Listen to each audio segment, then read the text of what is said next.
மக்களுடன் மனதின் குரல். பொதிகை தமிழ் தொலைக்காட்சியில் 125வது மாதத்தை எட்டி சரித்திர சாதனை படைக்கும் பிரதமர் மோடியின் மன் கி பாத் நிகழ்ச்சி. நாட்டு மக்களுடன் உரையாடும் மோடிஜி. நமோ ஆப் மற்றும் சாரல் ஆப் மூலம் பிரதமரோடு பேசி மகிழும் அரிய வாய்ப்பை பெற்றிடுவீர். வி ரமேஷ், வழக்கறிஞர், மாவட்ட பொதுச் செயலாளர், மத்திய சென்னை மேற்கு மாவட்ட பாஜக. ஹாலிடேஸ்னாலே அது நம்ம ஜிடி ஹாலிடேஸ் தான். GT Holidays, South India's #1 travel brand. You know you are special when you're with GT Holidays.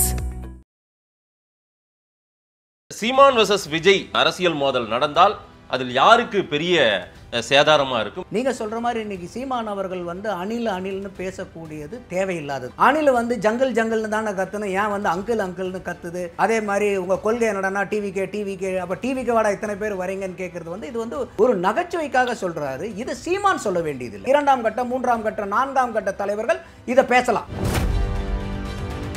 Vijay வந்து அந்த பவுன்சர்ஸை பூரா ஒதுங்குங்கன்னு சொல்லிட்டு அவங்க வந்தவங்க கிட்ட பூராமே அவர் ரொம்பவே அகாமடேட் பண்றாரு. ஆனா பவுன்சர்கள் கொஞ்சம் எல்லையை மீறிட்டாங்க அப்படின்னு இல்ல, பவுன்சர்களுடைய டியூட்டி அதுதான். ஒரு குறிப்பிட்ட லெவலுக்கு மேல வந்து பவுன்சர்களுடைய எண்ணிக்கையை மீறி அதிகமான ஆட்கள் அந்த ரேம்ப்ல வந்துடுறாங்க. அப்ப என்ன ஆகும்னா அந்த இடத்துல நீங்க வந்து ஒரு கடினமான நடவடிக்கை எடுக்கலன்னா விஜயனுடைய பாதுகாப்புக்கு பெரிய அச்சுறுத்தல் ஆயிரும். விஜய்க்கு பின்னாடி இருக்கக்கூடிய அத்தனை தொண்டர்களும் அவருடைய ரசிகர்களா இருந்தவங்க தான். இன்னைக்கு எந்த அளவுக்கு வந்து விஜயனுடைய கொள்கை கோட்பாடுகள், அவருடைய பேச்சு, வீரியமிக்க அரசியல் செயலாக்கத்தை எல்லாம் பார்த்துட்டு ஒரு தொண்டரா வந்தவங்களுடைய எண்ணிக்கை சொற்பமாக தான் இருக்கும். அவர் பின்னாடி இருந்த பெரும் ரசிகர் படை தான் இன்னைக்கு அப்படியே வந்து பெரிய தொண்டர் படையா மாற்றப்பட்டிருக்கு. உதாரணத்துக்கு நான் திராவிட முன்னேற்ற கழகத்தையே சொல்றேன். அவங்க வந்து 75 ஆண்டு காலம் முடிஞ்ச கட்சி. இன்னைக்கு அந்த கட்சியினுடைய மாநாட்டில் பிரியாணிக்கு அடிச்சுக்கிட்டதெல்லாம் நம்ம பார்த்தோமா இல்லையா? எத்தனை பொது வழிகளில் வந்திருக்கு. அப்ப 75 ஆண்டு காலம் ஆன அந்த கட்சியிலேயே ஒன்றும் அரசியல் மயப்படுத்தப்படலையே. சாதாரண பிரியாணிக்கு போய் அங்கே அடிச்சுக்கிறாங்களே. இன்னைக்கு அங்கிள் அவர் அங்கே பேசுறது வந்து பார்த்தீங்கன்னா இன்னைக்கு வரைக்கும் மாநாடு முடிஞ்சு 8-10 நாள் ஆகி இன்னைக்கு வந்து அது பேசப்படும் பொருளாக இருக்குன்னா அவங்க ஸ்டாலின் ஐயாவுக்கு உண்டு பண்ண பல கோடி ரூபாய், நூற்றுக்கணக்கான கோடி ரூபாய் செலவு பண்ணி அவருக்கு வந்து ஒரு பிராண்டிங், அப்பாங்கிற ஒரு பிராண்டிங்கை கிரியேட் பண்ணாங்க. அதை இவர் ஒரே மாநாட்டில் கம்ப்ளீட்டா அடிச்சு தகர்த்து எரிஞ்சிட்டார். இல்ல, அப்பாங்கிற ஒரு பிராண்டிங்கை உடைக்கிறதுக்காக தான் அப்ப அங்கிள் யூஸ் பண்ணாரா? கட்டாயமா அப்படிதான். அனுபவப்படுகளை கவின் வீட்டுக்கோ எதுவுமே அது போகவும் இல்லை. இவர் போகல, இவரும் பேசல. வீட்டுக்கு போகலங்கிறத கூட விட்டுருங்க, அந்த மாநாட்டில் பேசியிருக்கலாம். அது ஒரு குறிப்பிட்ட சமூகத்தின் வாக்கு அவருக்கு கிடைக்காமல் போகுன்றதுனால அதை பேசலன்றது ஒரு தரப்பு. இன்னைக்கு அவர் மேல அப்படி இருந்தா அது தப்பு இல்லையா? அப்ப நீங்க வந்து ஒரு ஒரு பிரச்சனை நடக்கும்போது இவனுக்கு சொன்னா அந்த வாக்கு போயிடும், இவனுக்கு சொன்னா அந்த வாக்கு போயிடும், இப்படியா வந்து ஒரு பிரச்சனை அணுகிறது தப்பாது. நான் தான் சொல்றேன், இந்த ஆணவ படுகொலையை பத்தி அவர் பேசியிருக்கணுங்கிறது என்னுடைய பார்வை. விஜய் என்னைக்காவது வந்து சீமான பொது இடத்துல விமர்சிச்சிருக்காரா? எந்த இடத்துலயும் இல்லை. இவர் எவ்வளவோ விமர்சனம் பண்ணிட்டாரு, அணில் குஞ்சுங்கள்னே சொல்லிட்டாரு. இது வரைக்கும் அவர் வந்து விஜய் வந்து சீமான் மேல எந்த விமர்சனமும் வைக்கல. அப்போ இந்த ரெண்டையும் வந்து ஒரு ஒரு சாமானிய ஒரு மனிதன் இருக்கான்னு வச்சு, அவன் கட்சி சாராத மனிதனா இருக்கான், ஃபென்ஸ் சிட்டரா இருக்கான், யாருக்கு ஓட்டு போடலான்னு அவனும் முடிவு பண்ணல. அவன் இந்த 2 பேர்த்த பார்க்கும்போது அவன் என்ன நினைப்பான்? உங்க பார்வையில சீமான் vs விஜய்னு ஒரு அரசியல் மோதல் நடந்தால் அது திமுகவுக்கு தான் லாபமா? திமுகவுக்கு லாபம். அப்ப ஊரு ரெண்டானா கூத்தாடிக்கு கொண்டாட்டங்கிறது ஒரு பழமொழி இருக்கு. அப்ப நீங்க வந்து உங்களுடைய 2 பேர்த்தினுடைய பொது யாரு? திமுக. உங்களுடைய கணைகள் பூராமே எந்த இடத்துலயும் செய்கூலி சேதாரம் இல்லாம உங்களுடைய கணைகள், உங்களுடைய போக்கஸ் எந்த இடத்துலயும் டீவியேட் ஆகாம, டைலூட் ஆகாம அது திமுகவை நோக்கி போனாதானே உங்களுக்கு பலன் கிடைக்கும். நம்ம பேசிட்டு இருக்கிற நாள் வந்து மாநாடு முடிந்து 8 நாள் ஆகி போச்சு. கரெக்டா? கரெக்ட். இது வரைக்கும் இப்ப என்ன பேசிட்டு இருக்காரு விஜய்? எங்க இருக்காரு விஜய்? இன்னுமே நீங்க வெளியே வர மாட்டேன்றீங்க. இன்னுமே ராம் பார்க்கல உங்களை கட்டி பிடிக்கிற கூட்டத்தை வச்சுக்கிட்டு இருந்தா எத்தனை நாளைக்கு இப்படி வீட்டுக்குள்ளேயே அடைப்பட்டு இருந்தா எப்படி அரசியல் நடத்த முடியும்? கட்டாயமான நல்ல கேள்வி நீங்க கேட்டிருக்கீங்க. இது வந்து இவ்வளவு நாள் ஷூட்டிங்க காரணம் சொன்னீங்க. இனிமேலும் நீங்க வந்து பிக் அண்ட் சூஸா இருக்கக்கூடாது. அதன் தமிழர்களுக்கு வணக்கம். பல்வேறு துறைகளில் ஆக சிறந்த ஆளுமைகளை சந்தித்து நாம் நேர்காணல் எடுத்து வருகிறோம்.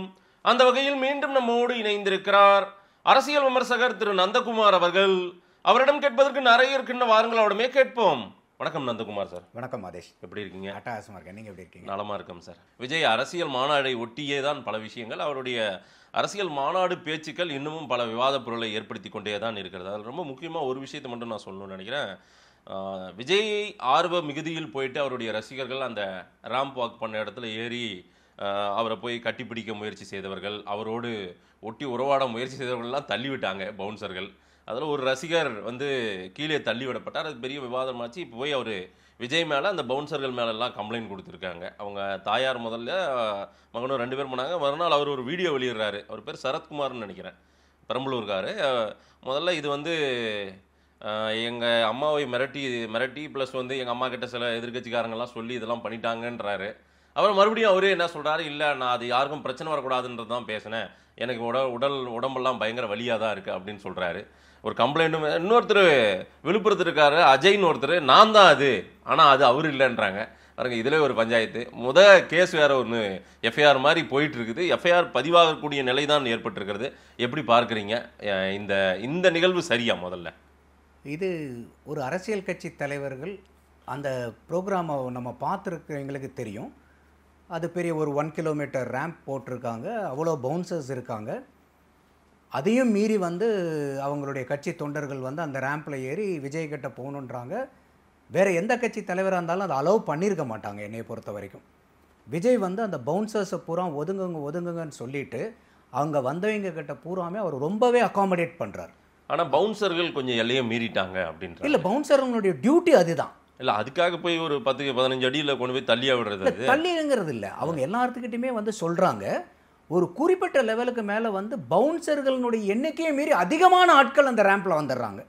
அப்போ என்ன ஆகுனா, அந்த இடத்துல நீங்கள் வந்து ஒரு கடினமான நடவடிக்கை எடுக்கலைன்னா விஜயனுடைய பாதுகாப்புக்கு பெரிய அச்சுறுத்தல் ஆயிரும். அப்புறம் அந்த பவுன்சர்களை அவங்க வச்சதனுடைய நோக்கமே வந்து செயலிழந்து போயிடும். அப்போ அவங்க அந்த பவுன்சர்களுடைய நோக்கம் என்னன்னா, எந்த இடத்துலையும் விஜய்க்கு பாதுகாப்பு அச்சுறுத்தல் வந்துடக்கூடாது அங்கே ஆனால் விஜய்க்கு நல்லாவே தெரியும், வர்றவங்க ரசிகர்கள் தான் நமக்கு வராங்க, தொண்டர்கள் தான் வராங்க, நம்ம மேலே அபிமானம் கொண்டு அன்பின் மிகுதியாக தான் வராங்கன்னு தெரிஞ்சனால தான் அவர் வந்து பவுன்சர்களையும் கொஞ்சம் பாசிஃபை பண்ணுறாரு. இருங்க ஒரு கேள்வி, முக்கியமான கேள்வி நீங்கள் கொடுத்துங்க. ரசிகர்களா தொண்டர்களா? அது ஒரு தனி விவாதம், நம்ம பேசி ஆகணும். முதல்ல வர்றவங்களாம் ரசிகர்களாக தான் இன்னமும் இருக்காங்க, அவங்க தொண்டர்களாக மாறல போல. இன்னும் ரசிகர்களாக இருந்தவர்கள் இன்னைக்கு தொண்டர்களாக மாறி இருக்காங்க. இல்லை, அவங்க தொண்டர்கள்னா ஒரு தலைவர் என்ன பேச போகிறாரு, என்ன கொள்கையை பேச போகிறாரு, என்ன பிரச்சனையை பேச போகிறாரு, இது தமிழ்நாட்டின் மைய பிரச்சனை, வாழ்வாதார பிரச்சனை, அதே போல் ஒரு உயிரிழப்போ ஏதேனும் ஒரு சம்மந்தப்பட்ட பிரச்சனைக்காக குரல் கொடுக்க போகிறார், நம்மளும் அவரோடு சேர்ந்து அணிவகுப்போன்ற மாதிரி இல்லை, தெரியலையா? அவரை கொண்டாட, அவரை வந்து ரொம்ப ஆரம்பிக்குதுல ஒரு சினிமாத்தனமாக தானே நிறைய விஷயங்கள் அங்கே நடந்தது. வந்து லட்சம் மக்கள் கூடி இருக்கும் போது எல்லாருமே ஒரே டைப் ஆஃப் மென்டாலிட்டியில் இருப்பாங்கன்னு நம்ம சொல்ல முடியாது. இது தொடர்ச்சியாக நடந்துனே தானே சார். ஒரு க்ரௌட் அதிகமாக, அதான் சொல்கிறேன், அந்த க்ரௌடனுடைய எண்ணிக்கை அதிகமாக போகும்போது எந்த இடத்துலையுமே நீங்கள் கட்டுப்படுத்த முடியாது. ஏன்னா நீங்கள் பிளான் பண்ணது வந்து இந்த அளவுக்கு குறிப்பிட்ட மக்கள் வருவாங்க, அதுக்கு மட்டும் நம்ம வந்து பாதுகாப்புங்கிறது தான் எல்லா இடத்துலையுமே நடக்கும். அவங்க அன்றைக்கி அந்த மாநாட்டில் கூட அவங்க போலீஸ் பர்மிஷன் கொடுத்தது 1.25 லட்சத்துக்கு. அப்போ அங்கே வந்த மக்கள் கூட்டம் பார்க்கும்போது பெருங்கூட்டமாக தெரியுது. அவங்க முதல் மாநாட்டுக்கு வந்ததை விடவே இந்த மாநாட்டுக்கு வந்து ஏகப்பட்டது கூட்டம் இருக்குது. அப்போ இந்த மாதிரி அந்த இடத்துல வந்து இன்னைக்கு தொண்டர்கள் தான் அவங்க இருந்தாலும் அவர்கள் ரசிகர்களாகவும் இன்னும் இருக்காங்க. ஏன்னா நீங்கள் தோசையை திருப்பி போடுற மாதிரி உடனே ஓகேப்பா நேற்று வரைக்கும் நீங்கள் ரசிகர்கள் டக் திருப்பு இன்னையிலேருந்து நீ தொண்டை அப்படின்னு நம்ம சொல்ல முடியாது. ஏன்னா இன்றைக்கி விஜய்க்கு பின்னாடி இருக்கக்கூடிய அத்தனை தொண்டர்களும் அவருடைய ரசிகர்களாக இருந்தவங்க தான். இன்றைக்கி எந்த அளவுக்கு வந்து விஜயனுடைய கொள்கை கோட்பாடுகள், அவருடைய பேச்சு, வீரியமிக்க அரசியல் செயலாக்கத்தை எல்லாம் பார்த்துட்டு ஒரு தொண்டராக வந்தவங்களுடைய எண்ணிக்கை சொற்பமாக தான் இருக்கும். அவர் பின்னாடி இருந்த பெரும் ரசிகர் படை தான் இன்னைக்கு அப்படியே வந்து பெரிய தொண்டர் படையாக மாற்றப்பட்டிருக்கு. அதான் சினிமாவுக்கு ஓட்டு போட போகிறாங்க. அப்படியா? சினிமாவுக்கு ஓட்டு இல்லை, அந்த கட்சிகளுக்கு தான் ஓட்டு போட போகிறாங்க. அந்த தொண்டராக இருக்கிறவங்க வந்து பார்த்தீங்கன்னா அந்த டிரான்சிஷன் பீரியடுன்னு ஒன்று வேணும். அப்போ அதாவது வந்து உதாரணத்துக்கு எனக்கு வந்து பார்த்தீங்கன்னா ஒரு விஷயத்தை கற்றுக்கிறதுக்கு 1 மாதம் ஆகும். நீங்கள் ஷார்ப்பாக இருந்தீங்கன்னா 10 நாளில் நீங்கள் கற்றுப்பீங்க. அதுக்கு வந்து ஒவ்வொருத்தருக்கும் அந்த டிரான்சிஷன், அந்த ரசிகர்கள்லேருந்து அந்த தொண்டர்கள் மாறுறதுக்கு கால தேவைப்படும். அரசியல் படுத்தணும் உடனே. அதுக்கான வேலை இந்த 1.5 வருஷத்துக்கு மேல ஆகி போச்சு. ஆமா தானே கட்சி தொடங்கி? ஆமா, 2 வருஷமே 2 வருஷம் பிப்ரவரி வந்துச்சுன்னா 2 வருஷம் கிட்ட வந்த போதும் இன்னுமே அவங்க அரசியல் படுத்தப்படாத ஒரு கூட்டமாவே இருக்குது. எங்க போனாலும் விஜய் சூழ்ந்துக்கிறாங்க, வண்டி மேல ஏறிக்கிறாங்க, ரேம்ப் வாக் மேல ஏறிக்கிறாங்க, எல்லாமே நடந்துட்டே தானே இருக்குது. நீங்க 2 வருஷத்துல ஒருத்தனுக்கு வந்து அரசியல் விழிப்புணர்வு வந்துரும் அப்படின்னு நம்ம நினைச்சோம்னா அது ரொம்ப அதீத சிந்தனை. அந்த மாதிரி இருந்துச்சுன்னா இன்னைக்கு இந்த நாட்டிலேயோ இந்த மாநிலத்திலோ இவ்வளோ அரசியல் அவலங்கள்லாம் தேவையே இல்லையே. எல்லாருமே அரசியல் மயக்கப்பட்டவங்கள்னா இன்னைக்கு இப்போ பெரிய 75 ஆண்டுகால கட்சியில் இருக்கக்கூடியதுலேயே பிரியாணி கடிச்சிக்கிறத நம்ம பார்க்குறோமே. அவங்கெல்லாம் வந்து அரசியல் மயமாக்கப்பட்டவர்களா? இன்னைக்கு வந்து எவ்வளோ தூரம் நம்ம போய் நம்ம பேர் சொல்ல விரும்பல, எத்தனை இடத்த பார்த்துருக்குறோம். இல்லை சார், திரு சீமான் அவர்களோ ஸ்டாலின் அவர்களோ எடப்பாடி எல்லா கட்சி தலைவர்களும் நாயனார் நாகேந்திரன் அண்ணாமலை போன்றவர்கள் எல்லாருமே பேசுகிறாங்க. ஆமாம், மேடையில் பேசுகிறாங்க, மேடை போட்டு பேசுகிறாங்க, எல்லாமே நடக்குது. இந்த மாதிரி யாரும் முண்டி அடிச்சுக்கிட்டு அவங்க கிட்ட போய் மேடையில் போய் அவ்வளோ நிற்கிறது இல்லைல்ல. தனியாக அவங்க கீழே இறங்கி வரும்போது இந்த நிகழ்வுகள் ஏதேனும் அங்கு ஒன்று இங்கு ஒன்றுமா நடக்குது. ரைட்டுங்களா? இல்லை, இப்போ நான் உதாரணத்துக்கு நான் திராவிட முன்னேற்ற கழகத்தையே சொல்கிறேன். அவங்க வந்து 75 ஆண்டு காலம் முடிஞ்ச கட்சி. இன்னைக்கு அந்த கட்சியினுடைய மாநாட்டில் பிரியாணிக்கு அடிச்சுக்கிட்டதெல்லாம் நம்ம பார்த்தோமா இல்லையா? எத்தனை பொது வழிகளில் வந்திருக்கு. அப்போ 75 ஆண்டு காலம் ஆன அந்த கட்சியிலேயே ஒன்றும் அரசியல் மயப்படுத்தப்படலையே. சாதாரண பிரியாணிக்கு போய் அங்கே அடிச்சுக்கிறாங்களே. இவங்க நாச்சுக்கு வந்து இங்கே அந்த தொண்டர்கள் அவருடைய ஆதர்ச புருஷனா இன்னைக்கு வரைக்கும் ஸ்க்ரீனில் பார்த்த விஜய் தான், நம்ம ஸ்க்ரீனில் பார்த்து விசில் அடித்தோம், கை தட்டினோம், நம்ம எவ்வளவோ கொண்டாடணும். அந்த மாதிரி விஜய் கிட்ட போய் அந்த விஜயை தொற்ற முடியாதா? நம்ம வந்து கொடுக்குற துண்டா ஒரு தோல்ல போட்டுற மாட்டாரா? இந்த மாதிரி ஒரு அபிலாஷைகள் இருக்கக்கூடிய ஆட்கள் இருக்கத்தானே செய்வாங்க. அப்போ எந்த ஒரு கட்சியிலையுமே முழுக்க அனைத்து தொண்டர்களுமே அரசியல் மயமாக்கப்பட்ட தொண்டர்கள்னு எந்த கட்சியும் கிடையாது. ஒரு தலைவன் பிடிச்சிருந்து வரலாம், இல்லை வந்து சொந்தக்காரன் அந்த கட்சியில் இருக்கான்னு அந்த கட்சிக்கு வரலாம். அப்போ விஜய் கிட்ட நம்ம அந்த மாதிரி எதிர்பார்க்கறது நல்லது தான். ஆனால் இது ரொம்ப அதீத எதிர்பார்ப்பாக இருக்குது நமக்கு. பிப்ரவரி 2024 ஆரம்பிச்சு, நான் தான் சொல்கிறேன், 75 ஆண்டு கால கட்சியிலேயே இது இல்லைங்கும் போது இன்றைக்கும் வந்து இப்போ மாநாடு முடிஞ்சோடனே சேரை தூக்கிட்டு போயிடுறாங்க. அப்போ அந்த சேரை தூக்கிட்டு போகிறவங்களாம் அரசியல் மயமாக்கப்பட்டவர்களா? அவங்கெல்லாம் அந்த தலைவர்களுடைய எந்த மாநாட்டில் இல்லை, மீட்டிங்கில், திமுக மீட்டிங்கில் எங்கே போட்டாலும் போகும்போது சேரை காணமே, சேரு பூரா தூக்கிட்டு போயிடுறாங்க. ஆனால் இங்கே மாதிரி சேரை எல்லாம் உடச்சு போட்டு போகிறது இல்லை. இதுவும் வந்து பார்த்தீங்கன்னா இந்த சேரை உடச்சு போட்டாலும் அது அவங்களுக்கு நஷ்டஈடு கொடுக்க போகிறாங்க, வாடகைக்கு எடுக்கக்கூடிய சார். இது தொடர்ச்சியாகவே நடக்குது சார். மொத்த சேரையும் உடச்சு போட்டு போகிறது, மொத்த கம்பிகளையும் உடச்சு போட்டு போகிறது, கடைசியாக நாம் அதுக்கப்புறம் நம்ம செலவு பண்ணி இங்கே சிவானந்த சாலையில் அதை வந்து நிறுவனது, இந்த மாதிரி வேலையெல்லாம் நடக்குதில்ல. இதை ஏன் விஜய் அவர்கள் சொன்னால் மாநாட்டுக்கு வர ஒழுக்கமாக இருக்கணும், நம்ம வந்து நம்முடைய ஒழுக்கத்தை இந்த ஊரே பார்க்க போகுது, உலகமே பார்க்க போகுதுன்னு ஒரு அறிக்கையை கொடுத்து அதை ஏன் அவரால் முறைப்படுத்த முடியலன்னு நான் கேட்குறேன். இல்லை, அவர் தொடர்ந்து செஞ்சுக்கிட்டு தான் இருக்காரு. நான் என்ன சொல்ல வரேன்னா, ஒரு கூட்டம் அதீத கூட்டமாக மாறுது. சரி, சாதாரண கூட்டம். விஜய் சொன்னா அமைதியாக இருக்கணும். ஆமாம் தானே? உட்காருன்னா உட்காரணும். எந்த கட்சி மாநாட்டிலையாவது அது நடந்து நீங்கள் பார்த்துருக்கீங்களா? இப்போ ஒன்றும் இல்லை, திருமாவளவன் அண்ணன் மீட்டிங் போடும்போது பூரா அவர் மீட்டிங் பேச ஆரம்பிச்சிருந்து முடிக்கிற வரைக்கும் அங்கே யாராவது உட்காரு, அங்கே யாராவது உட்காரு, இறங்கு இதே தான் சொல்லிட்டு இருப்பார். அப்போ எல்லா கட்சியிலையும் வந்து பார்த்தீங்கன்னா ஒரு அதீதமான தொண்டர்கள் இருக்க தான் செய்வாங்க. சரி, அவங்க வந்து அவங்க வந்து அந்த தலைவர்களுக்கு வந்து களங்கம் ஏற்படுத்தணுங்கிறது அவங்களுடைய நோக்கம் இல்லை. அந்த அன்பை வெளிப்படுத்துறது ஒவ்வொருத்தருக்கும் ஒவ்வொரு விதம் இருக்கும். இது எங்க வந்து நிக்குதுன்னா, ஒருத்தர் கீழே தள்ளி விடுறாங்க, அவருக்கு பாதிப்பு ஏற்பட்டதாக சொல்லி அவர் போயிட்டு இப்போ விஜய் மேலேயும் கம்ப்ளைண்ட் கொடுக்க போறாரு. இப்போ இது வந்து பாத்தீங்கன்னா அந்த பையனே நீங்க முதல்ல சொன்னீங்க எதிர்கட்சி, அதுக்கப்புறம் ஏன்னா இப்போ இது வந்து அரசியல் சதுரங்க விளையாட்டு. அப்போ வந்து இன்னைக்கு ஏதாவது ஒரு இடத்துல ஒரு வாய்ப்பு கிடைக்குமா அவங்கள பிடிக்கலான்ட்டு தான் இருப்பாங்க. அப்போ இந்த மாதிரி இருக்கக்கூடிய ஒரு நிகழ்வு நடக்கும்போது அவங்கள பல பேர் வந்து போய் அப்ரோச் பண்ணியிருப்பாங்களே, ஏங்க நீங்கள் வந்து கேஸ் யார் அப்ரோச் பண்ணுறாங்கன்னு நீங்கள் சொல்கிறீங்க? யாரை வந்து இந்த மீட்டிங்கில் அதிகமாக பாதிக்கப்பட்டிருப்பாங்களோ நம்ம யாருன்னு தெரியாது சார். இந்த மாதிரியா விஜய் மேல ஒரு எஃப்ஐஆர் போட முடியும், ஒரு கம்ப்ளைண்ட் பண்ண முடியும்? இதெல்லாம் இல்லை, இது ஒரு களங்கத்தை ஏற்படுத்துறது தானே. நீங்க வந்து இப்போ உதாரணத்துக்கு உடனே இது இப்போ பவுன்சர் செஞ்சதுக்கு விஜய் மேல எஃப்ஐஆர் போட்டால் விஜய் மேல வழக்கு தொடுத்து விசாரிச்சு அவர் ஜெயிலுக்கு அனுப்பிச்சிருவா முடியாது? ஒரு களங்கத்தை ஏற்படுத்துறது, அவ்வளவுதான். ஒரு பாருங்க, நீங்க இவ்வளவு பெரிய மாநாடு நடத்துறீங்களே, உங்களுக்கு ஒரு கரும்புள்ளி பாருங்க, உங்க மேல ஒரு எஃப்ஐஆர் இருக்கு. அப்ப இது வந்து ஒரு பேசுபடு பொருளை ஆக்குவாங்க. அப்ப இதெல்லாம் வந்து அவரே அந்த பையனே சொன்னாருன்னு சொல்றீங்க இல்லையா? ஏற்கனவே வந்து கட்சிக்காரங்க மிரட்டி தான், அது உண்மையா தான் இருக்கலாம். ஏன்னா மறுபடியும் சொல்றாரு யாருக்கு அந்த பிரச்சனை வந்துடக்கூடாதுன்னு தான் நான் அப்படி ஒரு வார்த்தையை சொன்னேன். அதுக்கப்புறம் பெரிய அழுத்தம் போயிருக்கும். யாருக்கு? அந்த பையனுக்கு. அப்போ இதெல்லாம் நம்ம இல்ல, அந்த பையனே இல்லன்னு இன்னொரு பையன் அஜய்னு ஒருத்தர், அவரு அப்ப எதுதான் உண்மை? எதுதான் உண்மை? அப்ப இந்த எஃப்ஐஆரே வந்து டூப்ளிகேட் எஃப்ஐஆரா? அப்ப இப்ப இத்தனை சந்தேகங்கள் இருக்கும்போது இதனுடைய நோக்கம்னு நம்ம பார்க்கும்போது உண்மையாலுமே ஒரு ரசிகனா இருந்தே நம்ம பேசுவோமே, அதீதமா அந்த விஜய் மேல ஒரு காதல் இருக்கு, போய் ரேம்ப்ல போறான்னா அந்த இடத்துல வந்து அது தகுந்த நடவடிக்கையா? அத்தனை பேரும் எல்லாரும் வந்து விஜயை கட்டுப்பிடிக்கணும், எல்லாரும் விஜய் கூட வந்து நிற்கணும்னா விஜய்க்கு என்ன ஆகும் அந்த இடத்துல? அப்போ அந்த பவுன்சர்கள் என்னதான் நடவடிக்கை எடுக்க முடியும்? இன்னைக்கு ஒன்றும் இல்லை, ஒரு காவல்துறை பாதுகாப்பு இருக்கணும் இல்லை, அந்த இடத்துல எந்த காவல்துறையும் கிடையாது. அப்போ இந்த காவலினுடைய வேலையை வந்து இந்த பவுன்சர்கள் அந்த இடத்துல செய்கிறாங்க. இதே அந்த இடத்துல காவல்துறை இருந்தால் காவல்துறை லத்தி சார்ஜ் பண்ணியிருக்க மாட்டாங்களா? இந்த மாதிரி வந்திருந்தா அடிச்சிருப்பாங்களா? அடிச்சிருக்க மாட்டாங்களா மீறி வரும்போது? அப்போ அந்த அளவுக்குலாம் இல்லை. இவர் அந்த பவுன்சர்களை பூரா சொல்கிறார், இல்லை வா நான் பார்த்துக்கிறேன்னு சொல்லிட்டு அவர் ஒருத்தவங்க அங்கேருந்து மாலை வாங்குறவனை கூட பெண்ட் பண்ணி அந்த மாலையை வாங்கி திருப்பி அவனுக்கு தூக்கி போடுறாரு. அவ்வளோ பெரிய ரேம்ப்பு, அவ்வளோ நேரம் அந்த போயிட்டு வரும்போது வரும்போது சரன்னு வேகமாக வர்றாரு. ஆனாலும் வரும்போது கூட ஏகப்பட்ட மக்கள் அந்த ரேம்பில் ஏறும்போது ரொம்ப ரிஸ்க் எடுத்து தான் அது பண்ணுறாங்க. எனக்கு தெரிஞ்சு இனிமேல் வரக்கூடிய மாநாட்டில் இந்த மாதிரி விஜய் ரேம்ப் வாக்கை தவிர்த்துறது நல்லதுன்னு நான் நினைக்கிறேன். ஓகே. ஏன்னா இந்த மாதிரி அசம்பாவிதம், ஏன்னா இது அவங்க சொல்றது என்னன்னா பெரிய அளவுக்கு ஹைட் போட்டிருக்காங்க அந்த ரேம்ப். ஒரு சாதாரணமாக கீழே இருந்து டக்குன்னு ஏறிட முடியாது.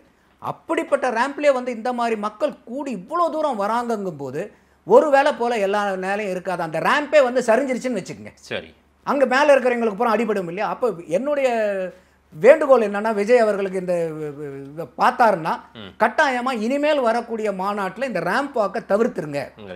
நீங்கள் மக்கள்கிட்ட உரையாடுறதுல நீங்கள் அவங்களோட கனெக்ட் பண்ணிக்கிங்க. இது உங்களுக்கும் சிரமம், அதை உங்கள் மேலே ஆர்வம் கொண்டு வந்து ரேம்பில் ஏறுறவங்களுக்கும் சிரமம், கடைசியில் பவுன்சர்களையும் அப்பாயிண்ட் பண்ணுறீங்க, அந்த பவுன்சர்களுக்கும் கெட்ட பேர். அப்போ இது எல்லாத்துக்குமே ஒரு நல்லபடியாக இருக்கணும்னா அதை நீங்கள் ரேம்ப் வாக்க தவிர்த்துறது நல்லது. ரைட். ரொம்ப முக்கியமான ஒரு விவாதத்தில் இன்னொரு புள்ளிக்கு நான் நகர்றேன். சீமான் வெர்சஸ் விஜய். இதில் விஜய் இன்னமுமே சீமான் பெயரை குறிப்பிட்டோ அவங்க கட்சியை பற்றியோ எதுவுமே பேசவே இல்லை. ஆனால் திரு சீமான் அவர்கள் வெளிப்படையான விமர்சனங்களை அனில் குஞ்சுன்றாரு, அதே போல் பல விமர்சனங்களை தொடுத்துக்கிட்டே இருக்கிறார். கடந்த மாநாட்டில் நீங்கள் வந்து சார்னு சொன்னீங்க முதல்வர் ஸ்டாலின் அவர்களை, இப்போ அங்கிள்ன்றீங்க. நீங்கள் ஜங்கிள்னு தானே சொல்லணும், அங்கிள்னு எப்படி சொல்லலான்ட்டு கொஞ்சம் விக்ரஸாவே கோவப்படுறாரு. சீமான் வெர்சஸ் விஜய் மோதல்னு ஒன்று, அரசியல் மோதல் நடந்தால் அதில் யாருக்கு பெரிய சேதாரமாக இருக்கும், யாருக்கு பெரிய இழப்பாக இருக்கும், யாருக்கு லாபமாக இருக்கும்? இல்லை, இது மோதல் அளவுக்கு போகாது. என்ன காரணம்னு கேட்டிங்கன்னாக்கா, ரெண்டு பேருமே எடுத்து பிடிச்சிக்கிட்டு அடிச்சுக்கிட்டு இருந்தாங்கன்னா அது மோதலாக மாறும். சரி, நீங்கள் என்னை ஒரு அரையறீங்க, நான் கம்மன் வாங்கிட்டு போயிட்டேன்னா அங்கே மோதல் இல்லை. நேரடா என்னை அரையிறதுன்னு சொல்லிட்டு நானும் திருப்பி அடிச்சுன்னா அந்த இடத்துல சண்டையாக மாறும். நீங்கள் சொல்கிற மாதிரி இன்றைக்கி சீமான் அவர்கள் வந்து அணில்னு பேசக்கூடியது தேவையில்லாதது என்னுடைய பார்வையில். ஏன்னா அவர் வந்து ஒரு அரசியல் கட்சியினுடைய தலைவர், சாதாரண ஆணில் இன்றைக்கி அங்கீகரிக்கப்பட்ட கட்சியினுடைய தலைவர். நீங்கள் விஜயை வந்து கொள்கை ரீதியாக போட்டு சாத்துங்க, தப்பு கிடையாது. அவர் கொள்கையில் என்னென்னலாம் உடசல் ஓட்டைகள் இருக்கோ, அதில் முரண்பாடுகள் இருக்கோ, அதை பூரா நீங்கள் விமர்சனிக்க பண்ணுங்கள். அதுதானே அரசியல் கட்சிகளுடைய வேலையே. ஆனால் வந்து அணில் வந்து ஜங்கிள் ஜங்கிள்னு தானே கத்தணும், ஏன் வந்து அங்கிள் அங்கிள்னு கத்துது? அதே மாதிரி உங்கள் கொள்கை என்னடனா டிவிக்கே, அப்போ டிவிக்கு வாடா இத்தனை பேர் வரீங்கன்னு கேட்குறது வந்து இது வந்து ஒரு நகைச்சுவைக்காக சொல்கிறாரு. இது சீமான் சொல்ல வேண்டியதில்லை. 2ஆம் கட்ட 3ஆம் கட்ட 4ஆம் கட்ட தலைவர்கள் இதை பேசலாம், நீங்கள் பேச வேண்டாம்னு நான் சொல்லலை. உங்களுடைய ஸ்டேட்டஸ்க்கு அதை நீங்கள் பேசாதீங்க. உங்ககிட்ட இருந்து எதிர்பார்க்கறது ஒரு சீமான் வந்தால் ஒரு அந்த இடத்துல ஆக்கப்பூர்வமான அறிவுபூர்வமான ஒரு பேச்சை பேசுவார், மக்கள்கிட்ட சிந்திக்க மாதிரி வந்து சிந்தனையை தூண்டி விடுவாருன்னு இருக்கும்போது நீங்கள் வந்து தனிப்பட்ட முறையில் வந்து விஜயை நீங்கள் வந்து எதிர்க்கணுங்கிற அவசியம் இல்லை, கட்டாயம் இல்லை. அடுத்தது, இன்றைக்கி அங்கிள் அவர் அங்கே பேசுகிறது வந்து பார்த்திங்கன்னா இன்றைக்கி வரைக்கும் மாநாடு முடிஞ்சு 8-10 நாள் ஆகி இன்றைக்கி வந்து அது பேசுபடும் பொருளாக இருக்குன்னா, அவங்க ஸ்டாலின் ஐயாவுக்கு உண்டு பண்ண பல கோடி ரூபாய், நூற்றுக்கணக்கான கோடி ரூபாய் செலவு பண்ணி அவருக்கு வந்து ஒரு பிராண்டிங், அப்பாங்கிற ஒரு பிராண்டிங்கை கிரியேட் பண்ணாங்க. அதை இவர் ஒரே மாநாட்டில் கம்ப்ளீட்டாக அடிச்சு தகர்த்து எரிஞ்சிட்டார். இல்லை, அப்பான்ற ஒரு பிராண்டிங்கை உடைக்கிறதுக்காக தான் அப்போ அங்கிள் யூஸ் பண்ணாரா? கட்டாயமாக அப்படிதான். இல்லை சார், ஏன், அதாவது அவருக்கு ஒரு அடையாளத்தை அவங்க கொண்டு வரணும்னு சொல்கிறாங்க. பெரும்பாலும் இங்கே யாரும் அதை பெரிதாக பயன்படுத்தலை. ஆமாம் தானே? நிறைய இடத்துல சொல்றாங்க. எங்க சார் நம்மளே விவாத நேரத்துல இப்ப அப்பாவுடைய ஆட்சி இப்படியா இருக்கும். சரி சார், அப்பாவின் ஆட்சி இப்படி இருக்குமான்னா, ஆனா உடல் மொழி நடை அவர் சொன்ன விதத்துல அவருடைய உடல் மொழி எல்லாம் சரியாக இருந்ததா என்ன? இல்ல, நீங்க விமர்சிக்கும் போது அவர் என்ன சொல்றாருன்னா, what uncle, it's very very bad uncle அப்படிங்கிறாரு. கேக்குதா அங்கிள், இந்த சத்தம் பூரா கேக்குதா அங்கிள்னு கேட்கிறாரு. சாதாரணமா சொல்லலையே, அவர் ஒரு நக்கல் தொனியில தானே சொல்றாரு. அதை தான் சொல்ல வரேன். அவருடைய இன்டென்ஷனே என்ன, நோக்கம் என்னன்னா, இந்த அப்பாங்கிற இமேஜையே உடைக்கணும், அப்பா பிராண்டை உடைக்கிறது. அப்பா பிராண்டை உடைக்கிறதா ஒரு படத்துல சர்க்கார் படம் நினைக்கிறேன், அதுலயே அவர் என்ன சொல்றாரு, என் பிராண்ட் என்ன தெரியுமான்னு கேட்பாரு அந்த ஆளுங்கட்சியா இருக்கிற ஆள். அந்த பிராண்டை உடைக்கிறதாடா என் வேலையா அப்படின்பாரு. அது ஒரு டைலாகே வரும் ஒரு படம் பாருங்க. எல்லா சினிமாவிலும் தான் விஜய். அப்போ அந்த மாதிரி இருக்கிறது இல்ல, நம்ம வந்து ஒரு கோயின்சிடென்ஸை சொல்றோம். அப்போ இன்னைக்கு வந்து நீங்க இவ்வளவு நூற்றுக்கணக்கான கோடி செலவு பண்ணி நீங்க ஜெயலலிதா அம்மையாருக்கு அம்மான ஒரு பிராண்டிங் இருந்தனால எனக்கு ஒரு அப்பான்னு பிராண்டிங்கை கொண்டு வரணும்னு நீங்க பண்றீங்க. அது உங்களுடைய நோக்கம், தப்புன்னு நம்ம சொல்ல, நீங்க பண்ணுங்க. அதை விமர்சிக்கிறவங்க இருக்கத்தானே செய்வாங்க. அப்ப அதை வந்து என்ன பண்றாரு, இந்த மாநாட்டில் அந்த அப்பாங்கிற பிராண்டை உடைக்கிறார். சரி, இப்ப நாளைக்கே வந்து ஸ்டாலின் ஐயா அவர்கள் திரும்பி வந்து என்னை எல்லாரும் வாஞ்சையோட அப்பான்னு சொல்றாங்க அப்படின்னு ஸ்டாலின் ஐயா அவர்களே வந்து சொல்றதுக்கு தயங்குற அளவுக்கு அந்த பிராண்டை உடைச்சிட்டாரு இப்போ.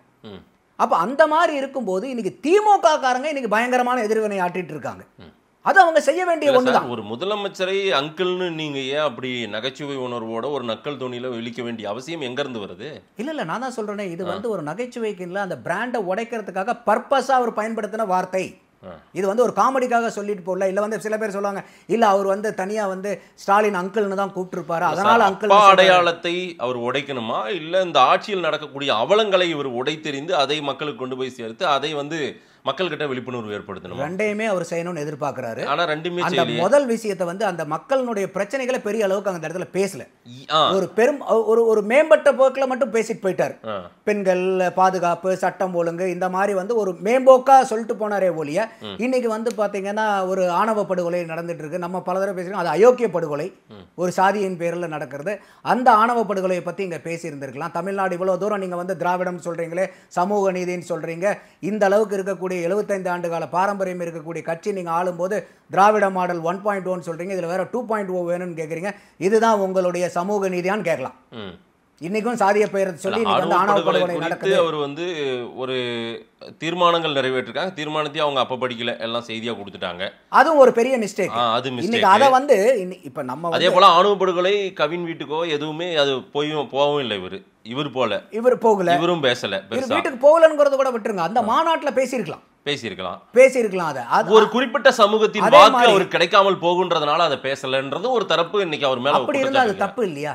அப்ப நீங்க வந்து ஒரு ஒரு பிரச்சனை நடக்கும்போது இவனுக்கு சொன்னா அந்த வாக்கு போயிடும், இவனுக்கு சொன்னா அந்த வாக்கு போயிடும், இப்படியா வந்து ஒரு பிரச்சனை அணுகிறது? இன்னைக்கு விமர்சனம் அப்படிதான் வருது. விஜய் அந்த பிரச்சனை நடுநிலைமையோட தான் அணுகணும். நம்ம இல்ல விஜய் மேல வைக்கக்கூடிய விமர்சனம் இதுவாயிருச்சு. அப்ப தப்பாது. நான் தான் சொல்றேன், இந்த ஆணவ படுகொலையை பத்தி அவர் பேசியிருக்கணுங்கிறது என்னுடைய பார்வை. சரி. அதே மாதிரி இன்னைக்கு தூய்மை பணியாளர்கள் போராட்டம் நடந்தது. அவங்க போய் வீட்டுக்கு போய் பார்த்துட்டு வந்தாங்க. அந்த போராட்டத்தை எந்த அளவுக்கு அடக்குமுறை பண்ணி அடிச்சு ஒடிச்சு அதை ஒடுக்குனாங்கன்னு நம்ம பார்த்துட்டு இருக்கோம். இன்னைக்கு வரைக்கும் இப்ப தமிழ்நாடு பூரா அந்த பிரச்சனை ஓங்கி ஒழிச்சு வெடிச்சுக்கிட்டு இருக்குது. இப்போ அதை பத்தியும் அவர் அங்க பேசியிருக்கணும்.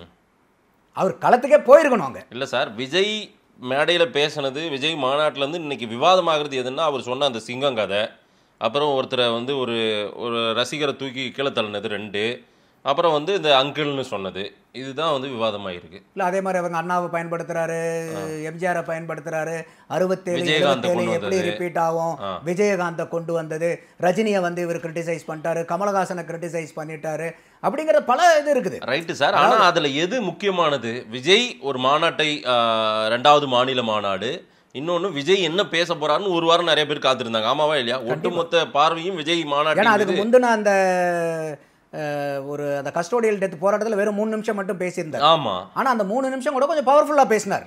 அப்ப அந்த இடத்துல டைம் ரெஸ்ட்ரிக்ஷன் தானே போயிட்டார். அப்ப இந்த மீட்டிங்ல வந்து இன்னும் கொஞ்சம் பேசுவாருன்னு எதிர்பார்த்தோம். 35 நிமிஷத்துல என்ன பேச முடியுமோ அதை பேசியிருக்காரு. ஆனா இன்னும் வந்து ஒரு ஸ்பெசிஃபிக், ஏன்னா உங்களுடைய எதிர்ப்பு திமுகங்கிறீங்க. அப்ப அந்த திமுக தான் நம்மளுடைய ஒரே அரசியல் எதிரி திமுகன்றீங்க. அவங்க மேல வந்து பெரிய அளவுக்கு விமர்சனிக்க வைக்கும்போது அந்த விமர்சனங்கள் வந்து வெறும் நீங்க ஒரு கட்சியா இருக்கிறனாலவே இன்னொரு கட்சியை விமர்சிக்கிறோம் அப்படிங்கிற மாதிரி இல்லாம, இதை பாருங்க, இந்தந்த பிரச்சனைகளினுடைய அடிப்படையில், இந்தந்த தரவுகளினுடைய அடிப்படையில் நீங்க சொல்ற கொள்கைக்கும் இன்னைக்கு தமிழ்நாட்டில் நடந்துகிட்டு இருக்கக்கூடிய மக்கள் பிரச்சனைக்கு ஏதாவது சம்பந்தம் இருக்கா?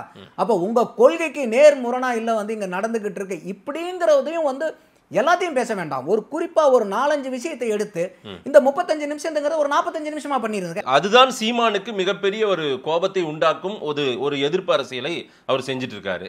இது இந்த மாநாட்டின் நோக்கம் என்ன? முதல்ல ஒண்ணுமே இல்லையே அப்படின்னு அவர் சொல்றாரு. இல்ல, மாநாட்டினுடைய நோக்கம் நான் என்ன பாக்குறேன்னா, எந்த ஒரு கட்சி மாநாடு நடத்தும் போதும் உடனே மக்களை பூரா திருத்தி, மக்களை பூரா உடனே பொதுமக்களுடைய அத்தனை வாக்கு நமக்கு வந்துரும் அப்படிங்கிறது எந்த கட்சியும் மாநாடு நடத்தாது. அது சீமானுக்கும் அது முக்கியம் இல்ல. அந்த மாநாட்டில் என்ன நடக்குதுன்னா, அவர் என்ன சொல்றாரு, இது அரசியல் மாநாடா நான் பார்க்கலன்ற மாதிரி தான் அவருடைய விமர்சனம். அது நியாயமா இருக்கிறது. யார் வேணா விமர்சிக்கலாம். இப்ப விஜய் வந்து மற்றவங்க எல்லா கட்சியும் விமர்சிக்கும் போது சீமான் வந்து விஜய் விமர்சிக்க கூடாதா என்ன?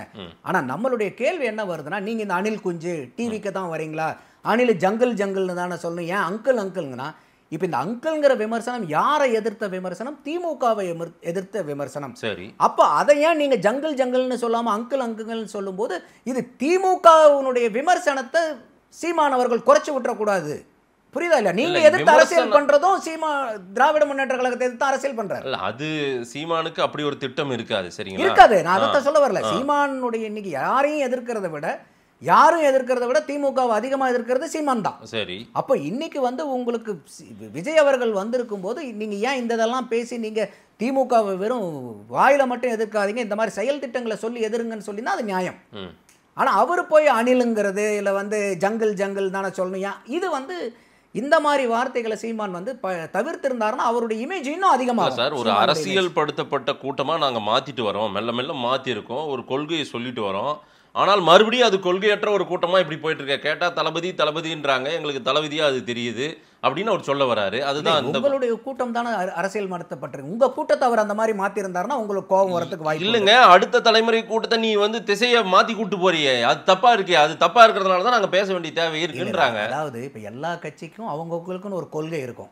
எப்படி நான் போற கொள்கை மட்டும்தான் ரைட்டு, அந்த கொள்கை தவறுன்னு எந்த அடிப்படையில் சொல்ல முடியும்? இல்லைங்க, ஒரு தளபதின்னு சொல்றதும் அதே போல டிவிகேன்னு சொல்றது மட்டுமே அந்த கட்சியின் கொள்கையா? அதுதான் வந்து நல்வழிப்படுத்துமா? அதுதான் நாட்டை பாதுகாக்குமா அப்படின்னு அவர் கேட்கிறாரு. இல்ல, அவர் கேட்கறது நியாயம்தான். ஆனா எங்கேயாவது உங்க கொள்கை என்னன்னா டிவிகேன்னு சொல்லியிருக்காங்களா? அவர் தான் சொல்றாரு. அவர் அதை ஒரு விமர்சனமா வைக்கிறாரு. இன்னைக்கு வந்து அவங்களுடைய கொள்கை வந்து அவங்க நாங்க திராவிடத்தையும் ஏத்துக்கிறோம், தமிழ் தேசியம் ஏத்துக்கிறோன்றாங்க. அப்ப சீமான் என்னென்ன பேசுறாரோ அதுவும் அவங்க கொள்கைன்றாங்க. இன்னைக்கு திமுக என்ன பேசுறாங்களோ அதுவும் எங்களுடைய கொள்கைன்றாங்க. அதுல நீங்க விமர்சனம் பண்ணிக்கிங்க என்ன வேணாம். ஆனா இன்னைக்கு விஜய் கட்சியினுடைய கொள்கை என்னன்னா அவங்க வந்து டிவிகேன்னு போட்டு அடிச்சிருக்காங்களா, பிரிண்ட் அடிச்சிருக்காங்களா? அப்ப இது வந்து ஒரு அந்த விமர்சனத்தை ஒரு துரிதப்படுத்தி ஒரு கூர்மைப்படுத்துறாங்க. ஏதாவது ஒரு இடத்துல வந்து அவங்கள டேமேஜ் பண்ணணும் அப்படிங்கிறது. அந்த அளவுக்கு தான் அதை பார்க்க முடியுமே ஒழிய இன்னைக்கு வந்து அங்க இருக்கிறவங்க பூரா அவங்க கட்சி என்னன்னா டிவிகே தான் எங்களுடைய கொள்கை, என்னன்னா டிவிகே தான் எங்களுடைய கொள்கைன்னு யாராவது சொல்லுவாங்களா? ஒரு குழந்தை கூட சொல்லாது. அது தெரியுதா தெரியலையா ஒரு 4 வார்த்தையை சொல்லிட்டு போகும். அப்ப அந்த மாதிரி இருக்கும்போது இவர் இந்த மாதிரி என்னுடைய பார்வையில் சீமான்கிறவர் ஒரு ஸ்டேட்டஸ்க்கு வந்துட்டார். இப்போ ஒரு தமிழ்நாட்டினுடைய 3வது பெரிய கட்சியினுடைய தலைவர், அங்கீகரிக்கப்பட்ட கட்சியினுடைய தலைவர். அப்போ நீங்கள் ஒரு கொள்கை இப்போ நீங்கள் அந்த மாதிரி நீங்கள் விமர்சிக்கணுமா? உங்கள் ஆளுங்களை விட்டு மற்ற தலைவர்கள் 2ஆம் கட்ட 3ஆம் கட்ட தலைவர்கள் விட்டு இந்த மாதிரி டைலாக்லாம் பேச சொல்லுங்க. சீமானே விமர்சிக்கிற நேரடியாக அட்டாக் பண்ணுறதுக்கு என்ன காரணமா? இல்லை, அவரும் அங்கே இருக்கக்கூடிய மக்கள் கிட்ட வந்து ஒரு நகைச்சுவை உணர்வை கொண்டு வரலாம். ஒரு எல்லாருமே வந்து கொஞ்சம் ஜாலியாக இருக்கட்டும், அப்போ நம்ம வந்து இன்னும் வந்து கொஞ்சம் ஒரு காமெடியை கலப்போங்கிறது கலக்கிறாரு. இதில் எதுவும் அரசியல் இல்லை. அப்போ அரசியல் இருக்கிறதுக்கு வாய்ப்பு இல்லை. ஏன்னா அவரே என்ன சொல்றாரு, தம்பிங்கிற பாசம் எனக்கு இன்னைக்கு உண்டு, கொள்கை ரீதின்னு வந்தாதான் அப்பா என்ன பையன் என்னங்கிறாரு. அப்போ உங்களுடைய நோக்கம் வந்து அந்த கொள்கை எதிர்க்கிறதுல இருக்கட்டும், தனிப்பட்ட விமர்சனங்கள் வேண்டாம். இப்போ விஜய் என்னைக்காவது வந்து சீமான பொது இடத்துல விமர்சிச்சிருக்காரா? இல்லை, எந்த இடத்துலையும் இல்லை. இவர் எவ்வளவோ விமர்சனம் பண்ணிட்டாரு, அணில் குஞ்சுங்கள்னே சொல்லிட்டார். இது வரைக்கும் அவர் வந்து விஜய் வந்து சீமான் மேலே எந்த விமர்சனமும் வைக்கல. அப்போ இந்த ரெண்டையும் வந்து ஒரு சாமானிய ஒரு மனிதன் இருக்கான்னு வச்சு, அவன் கட்சி சாராத மனிதனாக இருக்கான், ஃபென்ஸ் சிட்டராக இருக்கான், யாருக்கு ஓட்டு போடலான்னு அவனும் முடிவு பண்ணல. சரி, அவன் இந்த 2 பேர்த்த பார்க்கும்போது அவன் என்ன நினைப்பான்? யாருக்கு இழப்புன்றீங்க? அப்போ தனிப்பட்ட விமர்சனத்தை வந்து யாருமே வந்து பொதுமக்கள் ரசிக்க மாட்டாங்க. சீமானுக்கு இது ஒரு லாஸாக தான் இருக்கும். லாஸ்ன்னு இல்லை, அதாவது வந்து சீமான் இதை பேசியிருக்க வேண்டாமேன்னு தான் சொல்லுவாங்க எல்லாருமே. சீமான் இந்த வேற விதத்தில் நீங்கள் என்ன வேணா விஜய் ஏறி அடிங்க, கொள்கை ரீதியாக போட்டு கிழிச்சிடுங்க, தப்பு கிடையாது. சரி, ஆனால் இந்த மாதிரி தனிப்பட்ட முறையில் வந்து ஒரு அணில்னு வந்து நீங்கள் ஸ்டேஜில் ஏறி பேசுறது, அது வந்து மக்கள் வந்து ரசிக்க மாட்டாங்க. அங்கே இருக்கக்கூடிய நாம் தமிழர் கட்சி கூட்டம் பயங்கரமாக கொண்டாடும் இதை, அதில் எந்த மாற்று கருத்து இல்லை. நாளைக்கு விஜயே வந்து சீமானை பற்றி ஏதோ ஒன்று சொன்னாலும் விஜய் கூட்டம் தூக்கி கொண்டாடும். ஆனால் அந்த தலைவர்கள் அந்த லெவலுக்கு போகக்கூடாது. இல்லை சார், இது ஏன் அந்த கோபம் அவருக்கு வருதுன்னா, திரு சீமான் அவர்களுக்கு ஒரு பெரிய மாநாடை நீங்கள் நடத்துறீங்க, பெருங்கூட்டத்தை நீங்கள் காலையிலேருந்தே வர வச்சுட்டீங்க, எல்லாம் வெயிலில் உட்காந்துருக்காங்க. அந்த கூட்டம் அங்கே நின்று சீமான் ஒலிகன்னு கோஷம் போடுறாங்க. இதுக்கான தேவை எங்கேருந்து வருகிறது? அப்போ உங்களுக்கு எதிரி சீமானா என்ன விஜய் கட்சி கூட்டத்திற்கு, அந்த ரசிகர்கள் தொண்டர்களுக்கு? நீங்கள் முதல் மாநாடு பார்த்துருந்தீங்கன்னா அஜித்தே கடவுளேன்னு சவுண்ட் வந்துச்சு. ஆமாம், எங்கேயாவது அதை பற்றி அவங்க கண்டுக்கிட்டாங்களா? இல்லை. அவ்வளோதான். இல்லை சார், சீமான் ஒலிகன்ற கோஷத்தை நீ போடுறேன்னா அப்போ உனக்கு என்ன திட்டம்? அது உனக்கு என்ன அரசியல்? அப்போ நீங்கள் அப்போ உங்கள் எதிரியாக சீமானை தான் பாவிக்கிறீங்களா, நாம் தமிழர் தான் பாவிக்கிறீங்களா அப்படின்ற ஒரு கேள்வி தானே தொக்கிட்டு நிற்குது. இதுதான் பிரச்சனை வந்துடும் கடைசியில். என்னன்னா இப்போ சீமானுக்கும் எதிரி யாரு? திமுக. ஆமாம், இன்னைக்கு விஜய் இன்னைக்கு வந்து கட்சி ஆரம்பிச்சு அவரும் எதிரி யாரு? திமுகன்றீங்க. அப்போ 2 பேருமே நீங்கள் எதிர்க்க வேண்டிய உங்களுடைய அந்த கணைகளை எங்கே வைக்கணுமோ அதை விட்டுட்டு 2 பேரும் இப்படி திரும்பிட்டீங்கன்னா உங்கள் கணைகள் எல்லாமே வெட்டியா போக முடியும். அது விஜய் தான் அவங்க தொண்டர்களுக்கு சொல்லணும். ஆமா தானே, அவங்க ரசிகர்களுக்கு சொல்லணும். எங்கேயாவது விஜய் வந்து நீங்க சீமான் ஒலிகன் கத்துங்கன்னு சொல்லியிருக்காரா? இல்ல சார், இது எப்படி அந்த இடத்துல வருது அந்த கோஷம்? அந்த நாள் முழுவதும் வருது சீமான் ஒலிகன்றது. சீமானை அனாவசியமாக பேசக்கூடிய வார்த்தைகள் பல வீடியோக்கள் அது ஆபாசமா நடக்கும்.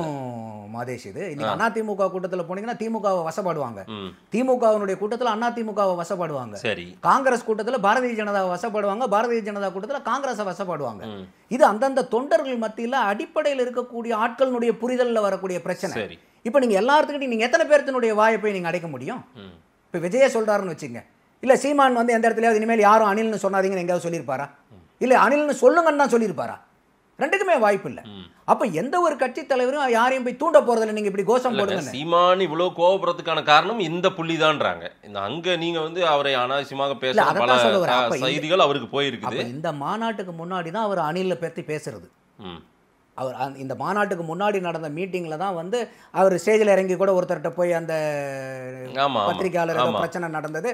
அவர் வந்துட்டு அந்த மீட்டிங்கில் தான் பேசுகிறாரு, அணில குறுக்க முறுக்க ஓடிட்டு இருக்குது அப்படின்னு சொல்லிட்டு அணின்னு சொல்லிட்டு அப்போ தான் வந்து சிரிக்க வைக்கிறாரு. சரி அவன் கொள்கை என்னடானா டிவிக்கேன்னு, அப்போ டிவிக்கு வாடா இத்தனை பேர் வந்தீங்கன்னு இந்த விமர்சனம் எல்லாம். அதனால தான் சொல்கிறேன், இது சீமான் அவருடைய ஸ்டேட்டஸ்க்கு இது தேவையில்லைங்கிறேன் நான். அங்கே பேச்சாளர்கள் யாராவது பேச ஆரம்பம் என்னவோ சீமான் தொடங்கினாரு, அவங்க அதை பண்ணுறாங்கன்றீங்களா? நீங்கள் ஏதோ ஒரு இடத்துல வந்து பார்த்தீங்கன்னா இன்றைக்கி விஜய் வந்து சீமானை பற்றி பேசியிருந்தா சீமான் மேலே ஒரு அன்பும் பாசமும் இருக்கிறவன் வந்து உடனே விஜய் வந்து கண்டபடி திட்டுவான். அதே மாதிரி வந்து பார்த்தீங்கன்னாக்கா சீமான் இந்த மாதிரி பேசும்போது விஜய் மேலே அன்பு மிகுதியாக இருக்கிறவன் அவன் கண்டபடி அவனை ஒருத்தன் திட்டுவான். அப்போ அதையெல்லாம் நம்ம பெருசுபடுத்திக்கிற அவசியமே இல்லை. இப்போ நம்மளே வந்து ஒரு பிரச்சனை இருக்குன்னா உங்களுக்கு ஒரு கோணம் இருக்கும், எனக்கு ஒரு கோணம் இருக்கும் இல்லையா? அப்போ நம்ம அந்த பிரச்சனையை எந்த கோணத்தில் பார்க்குறோமோ அந்த கோணத்தினுடைய அடிப்படையில் நம்மளுடைய புரிதல் இருக்கும், அதுக்கு தகுந்தமான விமர்சனங்கள் இருக்கும். அதனால வந்து இல்லை உங்கள் கோணம் முழுக்க தவறு, ஏன் கோணம் தான் கரெக்ட்னு சொல்றது யாருக்குமே உரிமை இல்லை. உங்கள் பார்வையில் சீமான் வர்சஸ் விஜய்னு ஒரு அரசியல் மோதல் நடந்தால் அது திமுகவுக்கு தான் லாபமா? திமுகவுக்கு லாபம். அப்போ ஊரு ரெண்டானா கூத்தாடிக்கு கொண்டாட்டங்கிறது ஒரு பழமொழி இருக்கு. அப்போ நீங்கள் வந்து உங்களுடைய 2 பேர்த்தினுடைய பொது யார்? திமுக. அப்போ இப்போ நீங்கள் 2 பேருமே ஆட்சிக்கு வரணும்னு தானே இருக்கீங்க. இல்லை நாங்கள் வந்து யாரும் ஆட்சிக்கு வரலங்கிற நோக்கம் யாருக்காவது இருக்கா? நீங்கள் அண்ணா திமுகவுக்கும் சரி, நாம் தமிழருக்கும் சரி, விஜய்க்கும் சரி, யாரை தோக்கடிக்கணும்? திமுகவை. அப்போ நீங்கள் உங்களுடைய கணைகள் பூராமே எந்த இடத்துலையும் செய்கொலி சேதாரம் இல்லாமல் உங்களுடைய கணைகள், உங்களுடைய ஃபோக்கஸ் எந்த இடத்துலையும் டீவியேட் ஆகாமல், டைலூட் ஆகாமல் அது திமுகவை நோக்கி போனாதானே உங்களுக்கு பலன் கிடைக்கும். சரி, ரொம்ப முக்கியமான ஒரு இறுதி கேள்வி சார். இது வந்து ரொம்ப முக்கியமான கேள்வி. இன்னைக்கு நம்ம பேசிட்டு இருக்கிற நாள் வந்து மாநாடு முடிந்து 8 நாள் ஆகிப்போச்சு. கரெக்டா? கரெக்ட். 8 நாள் ஆகிப்போச்சு. ஜனநாயகம் ஷூட்டிங்கும் முடிஞ்சிருச்சு. ஆமா தானே? அது ரொம்ப நாளைக்கு முன்னாடி முடிஞ்சிருச்சு. ரொம்ப நாளைக்கே முடிஞ்சிருச்சு. இது வரைக்கும் இப்போ என்ன பேசிட்டு இருக்காரு விஜய்? எங்கே இருக்கார் விஜய்? என்ன பண்ணிட்டு இருக்காரு? ஒரு முழு நேர அரசியல்வாதி 1.5 வருஷத்துக்கு மேலே கட்சி ஆரம்பிச்சு இன்னுமே நீங்கள் வெளியே வர மாட்டேன்றீங்க. இன்னுமே ராம்பாக்கில் உங்களை கட்டி பிடிக்கிற கூட்டத்தை வச்சுக்கிட்டு இருந்தா எத்தனை நாளைக்கு இப்படி வீட்டுக்குள்ளேயே அடைப்பட்டு இருந்தால் எப்படி அரசியல் நடத்த முடியும்? கட்டாயமான நல்ல கேள்வி நீங்கள் கேட்டிருக்கீங்க. இது வந்து இவ்வளவு நாள் ஷூட்டிங்கை காரணம் சொன்னீங்க. இனிமேலும் நீங்கள் வந்து பிக் அண்ட் சூஸாக இருக்கக்கூடாது. அவர் அந்த சிங்க கதை சொல்லும்போது என்ன சொல்கிறாருன்னா, சிங்கத்துக்கு எப்போ பசி எடுக்குதோ அப்போ தான் வேட்டைக்கு வெளியே வருங்கிறார். வேடி பார்க்க வராதான், வேட்டைக்கு பார்க்க வராது, வேட்டைக்கு வரும்ன்றார். அது சிங்கத்துக்கு ஓகே, அதுக்கு பசி எடுத்தால் தான் வெளியே வந்து வேட்டையாடும். நீங்கள் வந்து ஒரு அரசியல் கட்சி தலைவர், அப்போ மக்களுக்கு இருக்கக்கூடிய தினசரி பிரச்சனைக்கு நீங்கள் வந்து குரல் கொடுக்கணும். உங்களுக்கு எப்போ தோணுதோ அப்போ வந்து குரல் கொடுக்கக்கூடாது சிங்கமாட்ட. நீங்கள் வந்து மக்களுடைய பிரச்சனை, அன்றாட பிரச்சனையை வந்து நீங்கள் களத்தில் நிற்கணும். அதில் நீங்கள் இதுக்கு நீங்கள் ஆதரவு தெரிவிங்க, எதிர்ப்பு தெரிவிங்க, அது வேற பிரச்சனை. ஆனால் உங்களுடைய நிலைப்பாடு என்ன? எல்லாத்துக்குமே நீங்கள் வந்து நாட்டில் நடக்கக்கூடிய அத்தனைக்கும் நீங்கள் டிக் மார்க் அடிக்கணுமா? தேவையில்லை. ஆனால் ஒரு முக்கியமான பிரச்சனைகள் நடக்குதா இல்லையா, அந்த பிரச்சனைகளுக்கு நீங்கள் வந்து ஒரு குரல் கொடுக்கணும்ல. இல்லை சார், அதுக்கு நீங்கள் களத்துக்கு வரணும்ல. ஒரு படத்தில் காமெடியில் கூட டான் ஆகிட்டா மேலே ஏறி நடக்கணும், போயின்னு வரணும், அந்த மாதிரியெல்லாம் யாரும் கேட்கல. ஆமாம் தானே? ஆமாம். விஜய் அரசியல் கட்சியின் தலைவர். ஆமாம் தானே? இன்னைக்கு ஒரு பெருங்கூட்டம் அவரை தேடி போகுது. இன்னைக்கு போகிறாங்க மாநாட்டில், வெயிலில் 4 பூரா உட்காந்துட்டு அவருக்கு வந்து அவ்வளோ கலைப்போடு அதை அந்த அப்படியெல்லாம் இந்த கூட்டத்துக்கு அவர் ஒரு தலைவன். இந்த தலைவன் மாநாடு முடிஞ்சது இந்த 8 நாளாக வெளியே வரலன்றது பெரிய ஒரு பேசுபொருள் தான். அது நிச்சயமா. ஏன்னா இந்த மாநாட்டில் இவ்வளோ தூரம் ரெஸ்பான்ஸ் இருக்கும்போது இந்த மாநாட்டினுடைய ரெஸ்பான்ஸை ஃபாலோ அப் வச்சு நீங்கள் அந்த கட்சி அடுத்த கட்ட நடவடிக்கை கொண்டு போகணும். அதுதான் தலைவனுடைய கடமை. அப்போ இன்னைக்கு வந்து அங்கே லட்சம் மக்கள் வந்தாங்கன்றாங்க. அப்போ அந்த மக்கள் பூராவே வந்து பார்த்தீங்கன்னாக்கா அடுத்த கட்டம் என்னங்கிறத அவன் யோசிச்சுட்டு இருப்பான் இல்லையா?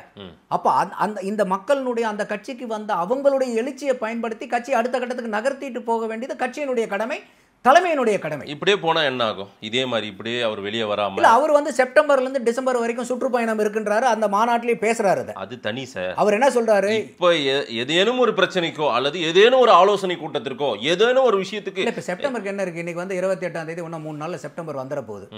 அதையும் காலம் கடத்தினாங்கன்னா கண்டிப்பா கட்டாயமா பெரிய விமர்சனங்கள் வர ஆரம்பிக்கும். அப்ப நீங்க வந்து ஒரு மாநாட்டுக்கு மீட்டிங்க்கு மட்டும்தான் நீங்க வந்துட்டு போவீங்களா அப்படிங்கிற மாதிரி. ஏன்னா அவரே வந்து என்ன இப்படி எல்லாம் கேட்கறாங்கன்னு அவரே சொல்றாரு.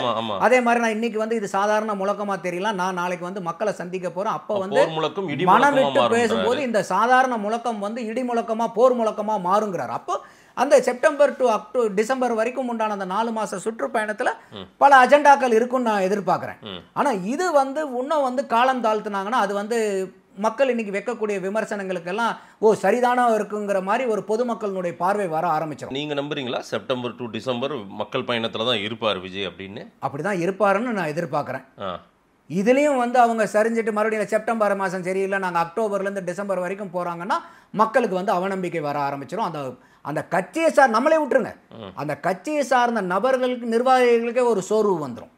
ஏன்னா இன்னைக்கு அவ்வளோ தூரம் வெயில்ல, பயங்கரமான வெயில், அவ்வளோ வெயில்லையும் வந்து அவன் மெனக்கட்டு நிற்கிறான்னா யாருக்காக நிற்கிறான்?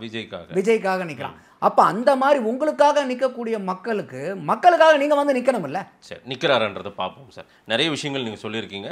சீமான் வர்சஸ் விஜய் மோதல் நடந்தால் அது திமுகவுக்கு லாபமாக போகுன்றது உங்களுடைய பார்வை. நேரில் வந்து நேரம் கொடுத்து பேசியமைக்கு நன்றி நந்தகுமார் சார். நன்றி மாதேஷ்.